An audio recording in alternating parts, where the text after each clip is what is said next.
అధికారం ఇచ్చినా అనుభవించటం చేతకాని తెలుగు తమ్ముళ్ళు. జంగారెడ్డిగూడెం మండలంలో చింతలపూడి నియోజకవర్గంలో విభజించి పాలిస్తున్న అధినాయకులు. ఇలాంటి వాళ్ళు వీళ్ళు మనకు బైనరీ బ్రిడ్జి తెస్తారు, కడతారు అంటే మనం నమ్మగలమా? ఎంతో పురాతన కాలం నుంచి జంగారెడ్డిగూడెంకి అనుసంధానంగా ఉన్న బైనరీ బ్రిడ్జి గత కాంగ్రెస్ ప్రభుత్వ హయాంలో ఇసుక మాఫియా క్రూరత్వానికి బలైపోయి తెలుగుదేశం ప్రభుత్వంలో కొట్టుకుపోయింది. వైసీపీ రాకముందు వైసీపీ పేటీఎం గాళ్ళు, వైసీపీ అధికారులు, నాయకులు మేము రాగానే బైనరీ బ్రిడ్జి కట్టేస్తాం, మూసేస్తాం అని గొప్ప గొప్ప ప్రగల్భాలు పలికారు.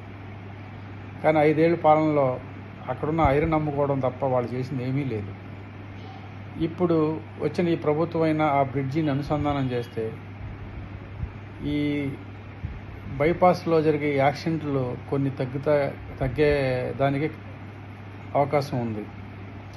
అలాగే ఆ ఊరు బయటన 2 కళ్యాణ మండపాలు, ఊరిలో మొట్టమొదటిగా నిర్మించిన కళ్యాణ మండపాలు ప్రజలకు చాలా సౌకర్యంగా ఉన్న వాటిల్లో పెళ్ళిళ్ళు, ఫంక్షన్లు చేసుకోవడానికి బైపాస్ని వెళ్ళడానికి భయపడుతున్నారు.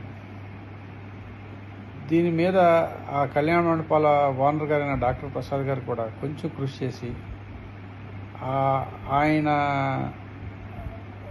పట్టుదల పడితే ప్రతి పని ఛేదించేవాడు కాబట్టి ఆయనైనా కొంచెం దాని మీద శ్రద్ధ పెట్టాల్సిందిగా నేను కోరుకుంటున్నాను.